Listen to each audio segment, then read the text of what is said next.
Here we go.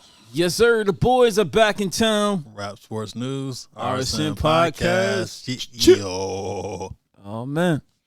Hey, We back at it, man. another week down. Yes, sir. Let's get into some topics. Starting with some new music.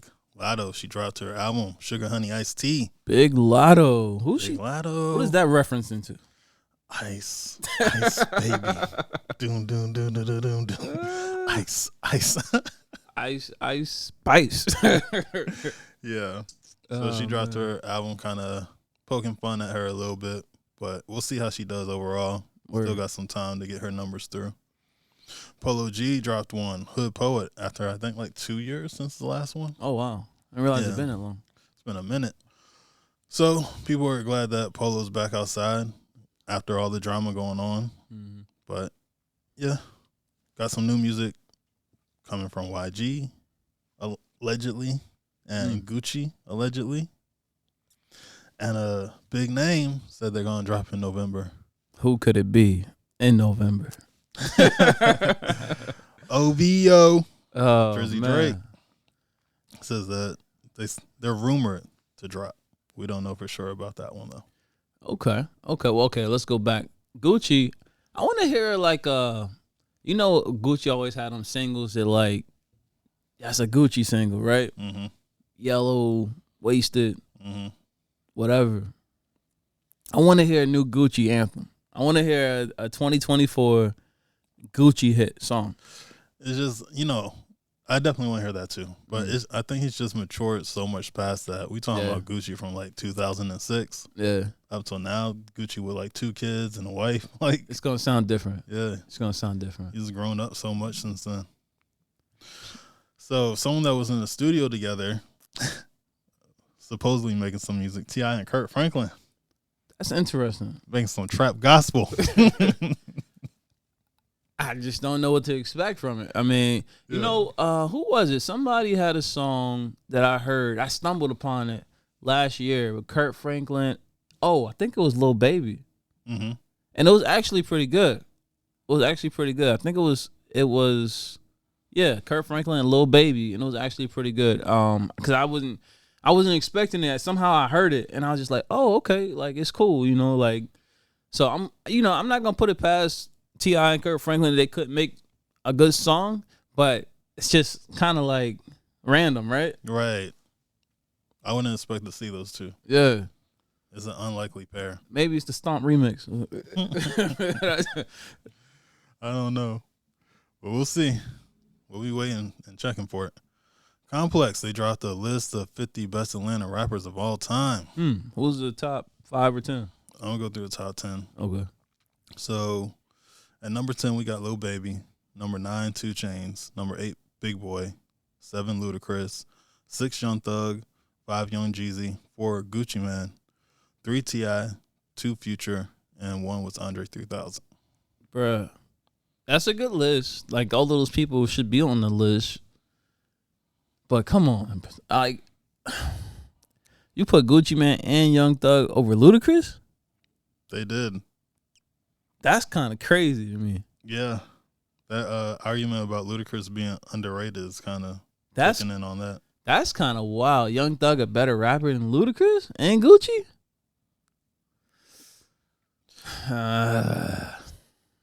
They had Young Thug right before Ludacris. This is the thing, right? They had Young Thug before Big Boy. It's crazy. Like, this must be like popularity contest versus like skills contest. Because Luda could rap. Yeah. He always could rap. So that's kind of wild. So I'm not gonna go through the whole list, but I'll put some out that I really couldn't believe they were that late on the list. Like Childish Gambino's number 33. Dang. Lotto's 25. Jid's 27. B.O.B. was 43. Dang. Saha the Prince was 48. Who was 50? Who was the last on the list? Country Road. Oh, Lil man. Nas X. I'm not going to say anything about that. What about, was Waka on the list? Waka was number 23. See, my thing with Waka is I never picture him in my mind as a rapper. Like, he's a rapper, but I never picture him as a lyricist, I should say. I picture him as more of a, like, he has some good songs. You know what I'm saying? Like, he bring the energy. He shook up the, you know what I'm saying, Yeah. the scene when he came out with Oh Let's Do It. He had some party music that was fun. Yeah. Pastor Troy was number 30. That's crazy. Yeah, that's outrageous. That's crazy. Put him at number 30? He's like one of the most like That's wild. trendsetters of Atlanta music. Golly. He's part of that wave when people started caring about Atlanta music. Yeah. Dang. And Lil Yachty's ahead of him. That's disrespectful. That's disrespectful. Golly. Lil Jon was at 18. Okay. Jermaine Dupri, 17. Man, I feel like they would fall somewhere. This must be an influence list or something. But even still, they're still off. Like they say best Atlanta rap. Like, JD not a rapper. He a producer. Yeah. I mean, he rapped. He had features. And he wrote for a lot of people, so. He's if they talking about the greatest writers, he would be in the top 5, top 3, top 5 for that. For sure. Playboy Cardi was number 12. 21 Savage is 11. Damn, they were before all the Migos too. They put Playboy Cardi before Pastor Troy. I'm just trying to process this. Wow. This list is wild. Wow. Again, not saying that anybody on this list shouldn't be on the list. It's just the order that they're on the list is crazy. Well, they got number 1 right. Yeah, I can't. You know, you want to put Dre 3 Stacks number 1? I'm not gonna disagree with that. All right. Megan Thee Stallion.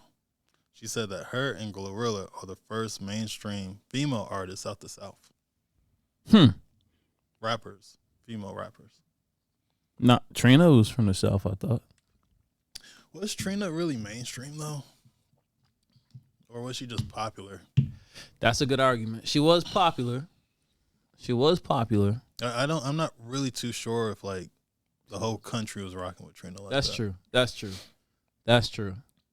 That is true. I give you, yeah. But this is my thing.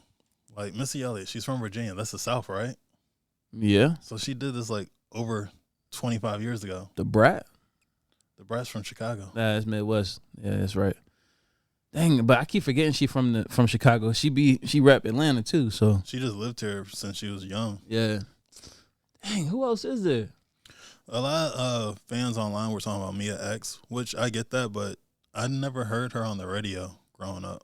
No. I knew who she was, but I didn't hear her on the radio like that.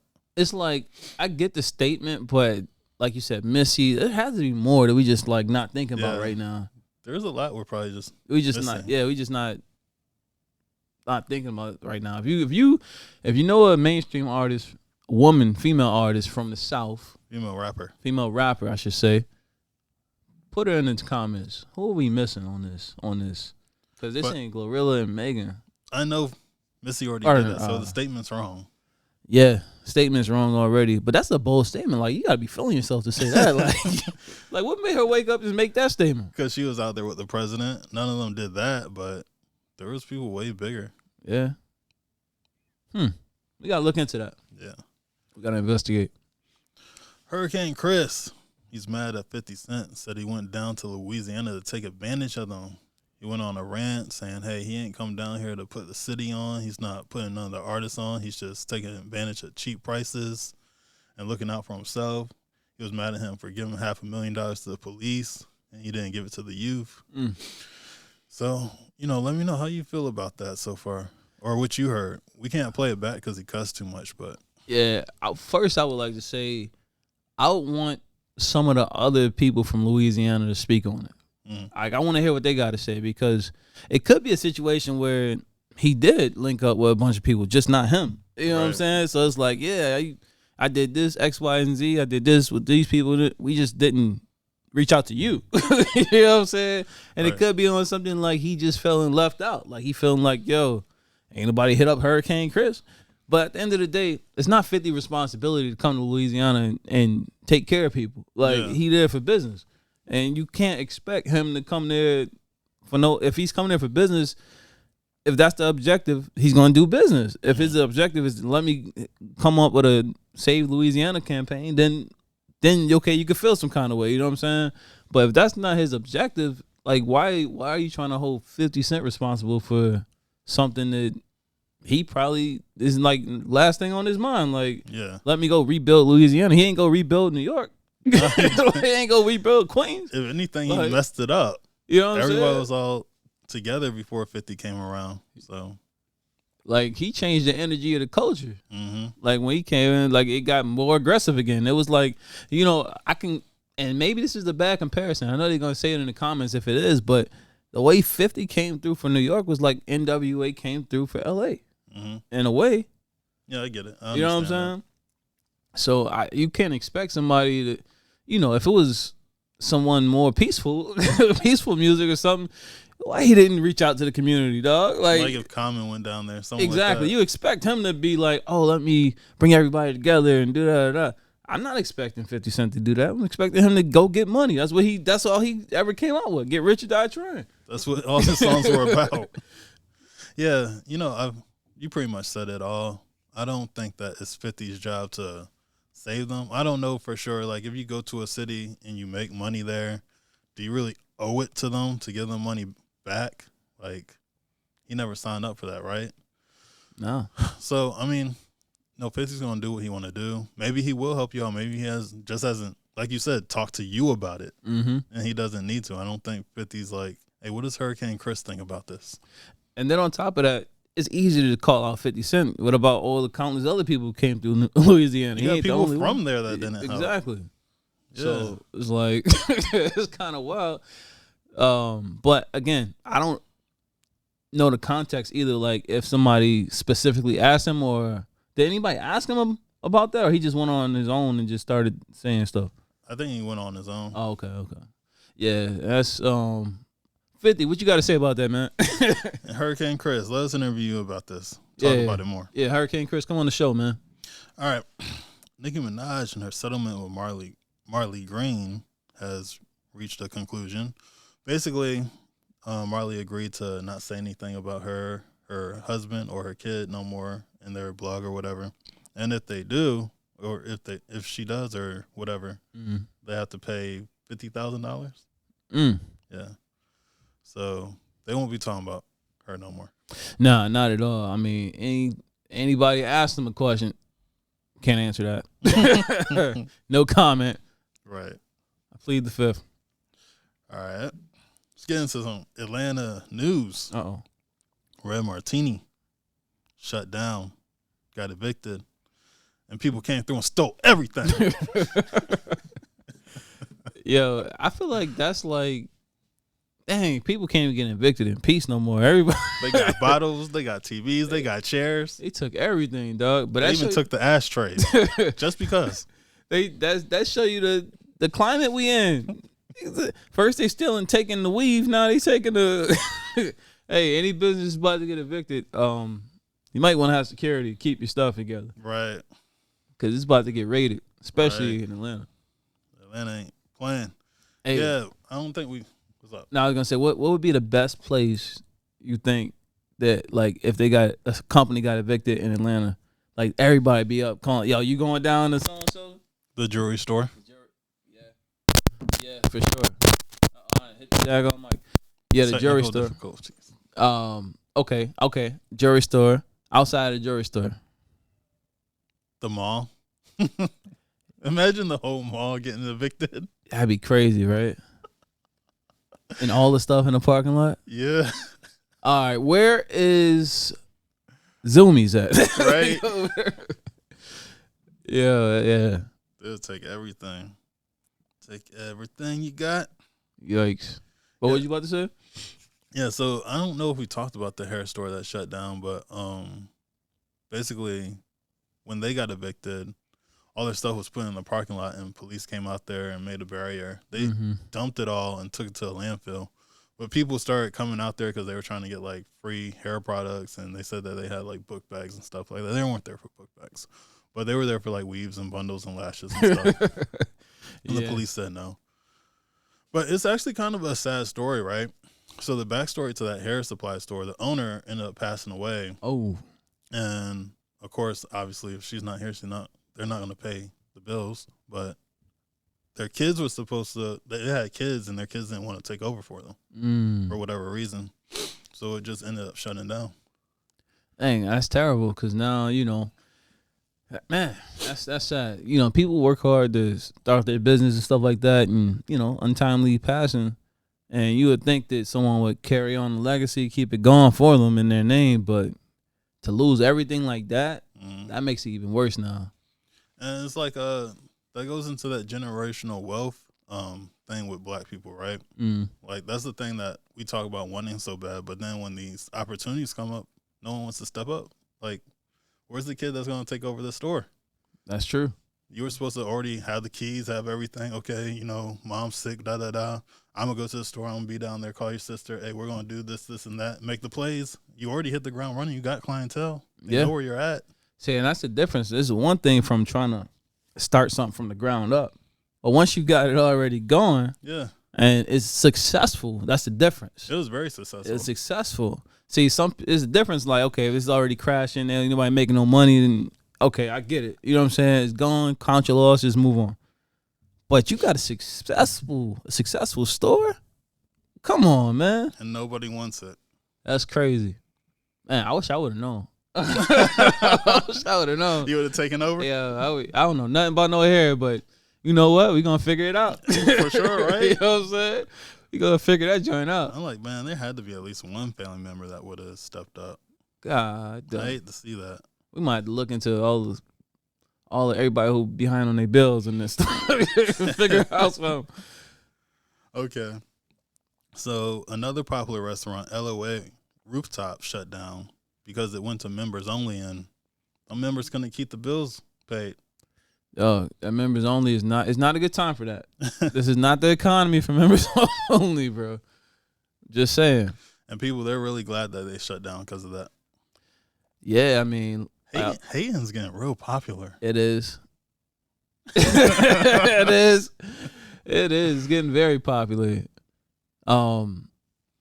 Again, I hate to see a business get shut down, and for people to be happy about it, it's kind of like, but as far as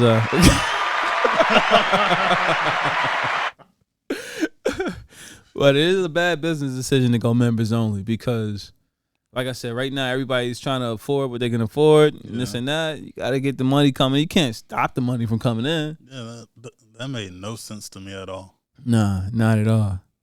So, bounce back, homie. Yeah, better luck next time. Listen, man, when you're in these restaurant races, if you're not first, you're last. All right. And who knows that very well? Ricky Bobby. Oh, Valentina. Yeah, go ask her. Valentina. All right. So there were rumors that Candace Owens was going to be replacing The View. She was offered like $25 million, but they're saying that's not true. So we don't know for sure. But I would love to see that happen, though. Yeah. I think it'd be more interesting. Yeah. But it's the thing, right? If she gets paid all that money, won't they just start controlling her and what she can and can't say like she was on Daily Wire? Probably, unless she got a contract where she has full, we call it like creative freedom or something like that. So if she has, I mean, the perfect scenario, if she's getting $25 million and she got full creative control of her show, can't beat it. Yeah, and it'd be on daytime TV. Yeah, now her audience, she had a huge audience. I don't know how many millions of people, but let's say she had like 5 million people. Now you're expanding the audience to 15 million people or whatever. So she can't do nothing but be successful from there. But at the same time, you got to watch your back because a lot of people don't like her. Yeah. A lot of people hate her out there. She gets a lot of hate. So, especially if you're conservative in the black community. Oh, man. Open about it. They calling you all type of names right now. Yeah. Yeah, for sure. Be careful. Be careful. It's like one of them things they say, be careful what you wish for. Yeah, be careful. All right. This was a pretty funny story. So people found Kanye's old storage unit, and they were finding like Grammys. They were finding old designs. Yeah, they was finding all kind of stuff, man. I feel like that's gonna be on the pawn shop wars or something like that. Right. Maybe. Like somebody gonna take it to the pawn shop, like, hey, how much can I get for this Kanye design? Or this Kanye Grammy. Kanye Grammy, like, hey, I wonder what state was. I didn't see what state that was. I don't know. But I would say check the pawn shops because somebody's pawning it for sure. I don't know if you're allowed to pawn Grammys. Usually they come back and get those because they don't want anyone who's it doesn't rightfully belong to have it. But really? Yeah. I didn't know that. Like, you can give it to your mom or something like that, but like once it starts going to other people, they're like, yeah, let's get that back. What if you like, how much? Like, it's mine now. How much you want to pay me for it? Right. I don't know how they work that out, but I don't think you're supposed to sell it. All right. So LA Sparks versus Chicago Sky. So Chicago's down in the fourth quarter. Yeah, I believe it was And Chicago. Angel Reese and what's her name? Camilla Cardona. Cardona or Cardoso, one of the two. Yeah. Yeah, they made a run, man. They came back, made it do what it do, got the W. You know, they both had, I think, double doubles. I feel like they like the new twin towers of the WNBA. You know what I'm saying? Like, they used to have David Robinson and Tim Duncan on the Spurs. Like, you got them two now in the female version. They putting in work, man. Yeah, love to see it from Angel Reese. She's doing really well. Yeah, so it's gonna be interesting because every time we talk about Angel Reese or anytime she's talked about, they're like, okay, so who's gonna be the rookie of the year between her and you know who? Mm-hmm. Caitlin Clark. We're gonna see. It's almost time to figure that out. Mm-hmm. And they both doing their thing, man. Selling out arenas. Mm-hmm. All right. So Colin Kaepernick, he's back in the news. Said he's still training to be in the NFL. Dog. Come on, man. Hey, man, you got to give this up, bro. Like, for real. At this point, I feel like he's trying to just prove something to himself. Yeah. Because nobody's looking for you, bro. like nobody's looking for Kaepernick to be a quarterback. This has been going on for too long. Since 2016. This is crazy. You said it was slavery, man. After that, that's over. It's done. It's done. Like, yeah. So, yeah, he said this was slavery. Why would you want to go back to slavery? Then I believe Rock Nation put together some kind of training or something like that with 19 or 20-something teams to come look at you. And most of them were, like, black scouts. And you didn't show up. You know what I'm saying? Mm-hmm. So it's more to the story that I guess we didn't know about. And now it's like, okay, now he might coach. And yeah, so he got offered a spot for the Chargers. How you think? You think he should take it? Yeah, he better take it. Like Stephen A. said, he better take it. If he don't, he might as well just forget about working with the NFL at all. Yeah. He better take it. I mean, I think he's 38 now. Yeah, that's the closest you're going to get to the NFL, G. Unless you buying season tickets, that's the closest you're going to get to it. Yeah, so if you just want to be around the gang and throw the ball around, you know, that's really what you're going to get right there. Yeah, you kind of letting the culture down with this run, Colin. It's been going on far too long. I don't think they're looking for you. But, hey, God bless them. Your best days are behind you. Best days are ahead of coaching. Your best days of playing are behind you. But, yeah, you could be a coach for sure. Coach, mentor, talk to the young guys coming up, tell them what not to do, what mistakes not to make. Yeah. You know? Yeah. I wouldn't do that if I were you. Yeah, that kind of thing. Because I feel like he has a lot to offer as far as his knowledge and everything he's been through, and he could really use his testimony to help other people and things like that. But as far as him being on the field, you dropped the bag, man. Nah, son, that's not happening. Like, you could have been a second string quarterback for another 5-6 years easily. Bro, Cam Newton come back to the NFL before him. And just getting money for doing that. Yeah. But you blew it. He blew it, man.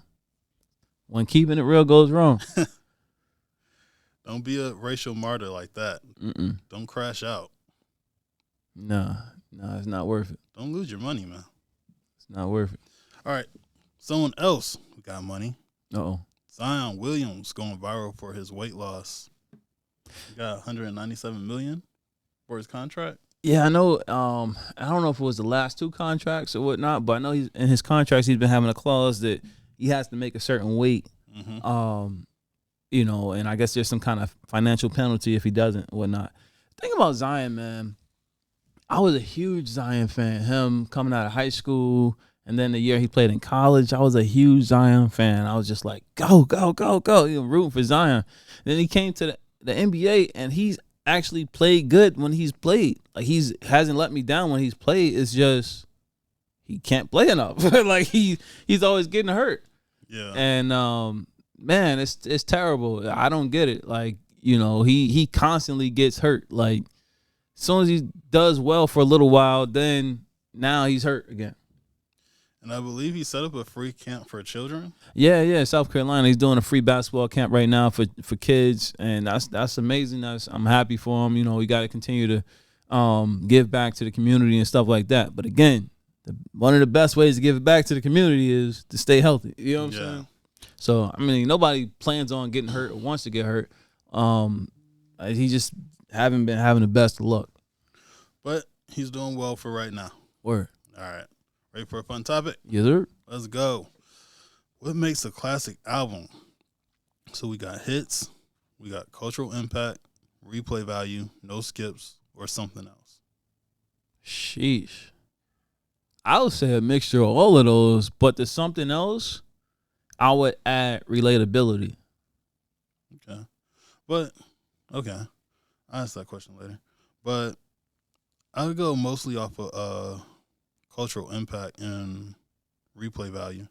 Mm-hmm. I think it can have skips because there's albums that I really like, and there's still songs I don't listen to like that when I hear it again, but I still play it back.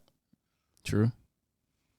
Yeah, I agree with that. My thing with relatability is like, wouldn't it change after a couple of decades, right? Like an album that, something like 808 and Heartbreaks, like you might not feel the same way today that you felt then, so you might not relate to it no more. Well, right? Because when it's a classic, when we here we go again. When we consider something a classic, it's timeless, right? Yeah. So if you don't, for example, if you listen to 808 Heartbreaks and if you had heartbreak or you went through something that was similar to that, I don't feel like you might not like it no more. You just remember how you felt when you went through it. Yeah. You know what I'm saying? Okay, yeah. I got you. So what people mostly went off of, they said replay value and cultural impact. Mm-hmm. What was the other one? Skips. Skips and what else? Hits. No one cared about the hits. No, yeah, hits, nah. And no one cared about something else. Replay value has to be number one for me too. Replay value has to be number one because, I mean, shoot, you want to listen to it again, right? Like if you don't listen, if it's not something I want to keep listening to, then it's not a classic to me. Yeah, that's what I'm saying. I feel like it's cultural impact and replay value. Those are the two that it must be. Those two together, for sure. Now, the cultural impact is something that's kind of like how would you describe cultural impact on that? Because like when Get Rich or Die Trying came out. Okay. Where it was just this massive album and you couldn't get away from it, no matter where you went. True. Everybody knew what it was from every culture. True. Okay. And he went diamond off of it. Yeah. And you couldn't get away from In the Club. Even my parents knew In the Club at that time. Yeah, everybody knew In the Club. And it was like perfect timing, too. He dropped it All-Star Weekend. That was perfect. And timing. he dropped it when rap was starting to get boring. It was starting to get way too sing-songy. Mm-hmm.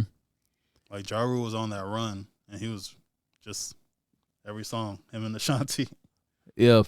You know, I think sometimes it's kind of, when you think about it, I think. But no shots at Ashanti. I love you. I think 50's impact is kind of underrated, if you think about it. His impact on the culture is underrated in a way. How? Well, I feel like In the Club, it hit at such a time that if there was no In the Club, if there was no Get Rich or Die Trying, what would we have had in that space? The next wave would have been the guys from Texas. Who? Like Swisher House, all of them when they came out. That was like the next time we had another big wave of artists. But I'm saying in that 2003 range, nobody. Like we had Jay in them and all that, but it was like he brought something different. That's what I mean. It was getting boring. It was getting boring. Yeah, yeah, you're right. I feel like, but if we didn't have him, we just been bored. I think. Well, Kanye came at the end of 2003. That's when Slow Jams came out. But I remember specifically that was like in December. Mm-hmm. So like 2004 was really Kanye's year. Yeah, yeah, because that's kind of when they started going back and forth for the next album, right? Or was that 5 or 6? That was in 2000. Or was that 8? That later or something like that. I think that was later because it was after. It was a massacre and Graduation, right? Yeah, yeah, because that was 2007. So that was 4 years in between. Mm-hmm.